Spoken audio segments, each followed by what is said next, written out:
सुमध्याह्नम विद्यार्थियों, online class में आप सभी का स्वागत। आज 9 अक्टूबर 2020, कक्षा सप्तमी, विषय संस्कृतम, अध्ययन बिंदु, षष्ठः पाठ है सदाचार है। अच्छा आचरण सदाचार। इसमें अपन ने 3 श्लोकों का अध्ययन कर लिया था। आलस्यम ही मनुष्याणाम शरीरस्थो महान रिपो नास्ति उद्यम समो बंधु कृत्वायम नाम सीदति और स्व कार्य मध्य कुर्वीत पूर्वाणी चापराणिकम न ही प्रतीक्षते मृत्यु कृतमस्य न वा कृतम। और एक यह था कि सत्यम ब्रूयात प्रियम ब्रूयात न ब्रूयात सत्यम प्रियम प्रियम च नानृतम ब्रूयात ऐसा धर्म है सनातन है। आज अपने अगला श्लोक, चौथा श्लोक पढ़ेंगे। तो चौथा श्लोक है सर्वदा व्यवहारेशात् औदार्यम सत्यता तथा ऋजुता मृदुता चापि कौटिल्यम न कदाचन। सर्वदा व्यवहारे शात् औदार्यम सत्यता तथा ऋजुता मृदुता चापि कौटिल्यम न कदाचन। कि मानवस्य व्यवहारे सर्वदा औदार्यम तथा सत्यता ऋजुता च मृदुता अपि स्यात् परं कदाचन कौटिल्यं न स्यात्। परं कदाचन कौटिल्यं न स्यात्। व्यवहारे सर्वदा औदार्यं तथा सत्यता ऋजुता च मृदुता अपि स्यात् परं कदाचन कौटिल्यं न स्यात्। देखो इसका हिंदी अनुवाद क्या होगा कि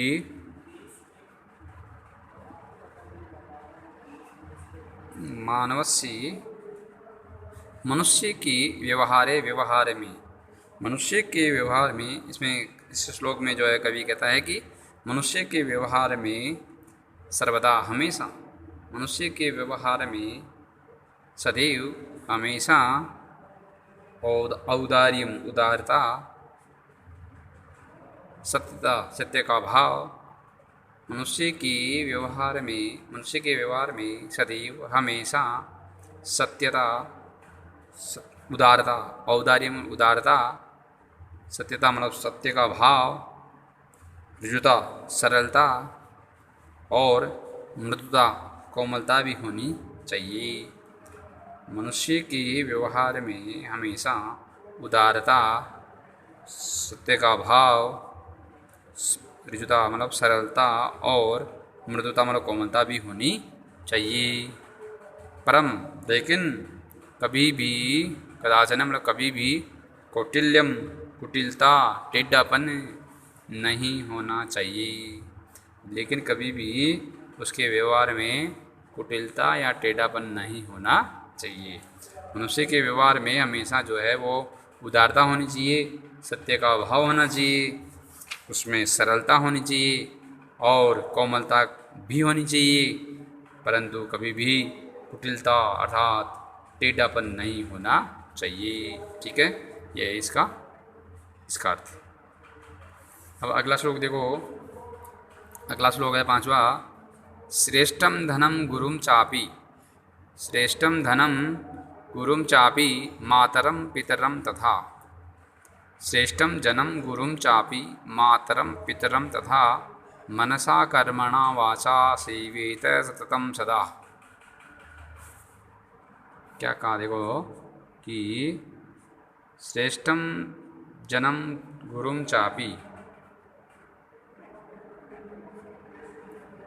श्रेष्ठम जनम गुरुम चापी मातरम पितरम तथा मनसा कर्मणा वाचा सेवेत सततम सदा। श्रेष्ठम जनम गुरुम मातरम च तथा पितरम अपि सदा सततम मनसा वाचा कर्मणा सेवेत। ठीक है, ये है इसका अन्वय के बाद में देखो इसका हिंदी अनुवाद कि श्रेष्ठ उत्तम व्यक्ति को, श्रेष्ठ मनुष्य को उत्तम व्यक्ति को, श्रेष्ठ मनुष्य को गुरु, माता और उसी प्रकार पिता को भी, पिता की भी, श्रेष्ठ मनुष्य को गुरु, माता और उसी प्रकार पिता की भी हमेशा मन से, वाणी से और कर्म से सेवित सेवा करनी चाहिए।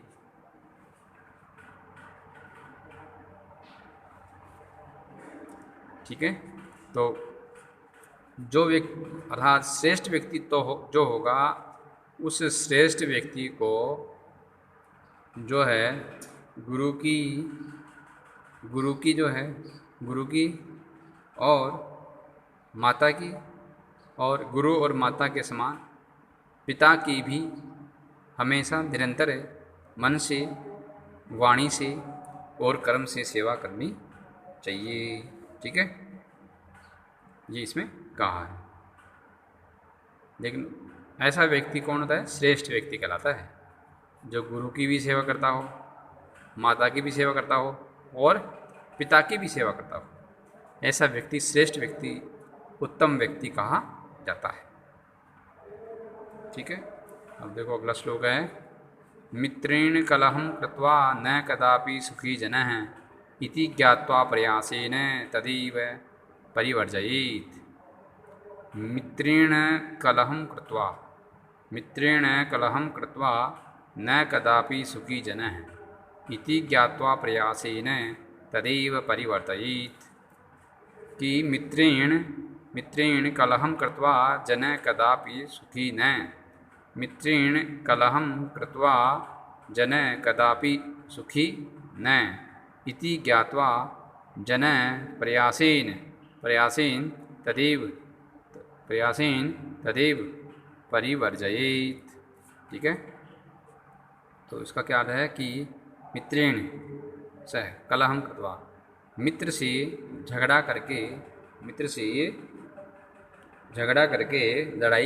करके मनुष्य कभी भी सुखी नहीं रहता है। मित्र से झगड़ा करके व्यक्ति कभी भी सुखी नहीं रहता है। यह जानकर उस मनुष्य को प्रयास करके भी वह झगड़ा त्याग देना चाहिए, वह लड़ाई झगड़ा उसको परिवर्जित मतलब छोड़ देना चाहिए, त्याग देना चाहिए। क्योंकि मित्र से झगड़ा करके व्यक्ति कभी सुखी नहीं रहता है, इसलिए उस व्यक्ति को वह झगड़ा त्याग देना चाहिए, यदि उसको मित्र बनाना है, मित्र रखना है तो। ठीक है। तो ये रहे इन तीनों श्लोकों का जो है हिंदी अनुवाद। आज अपने यहीं तक पढ़ेंगे। धन्यवाद।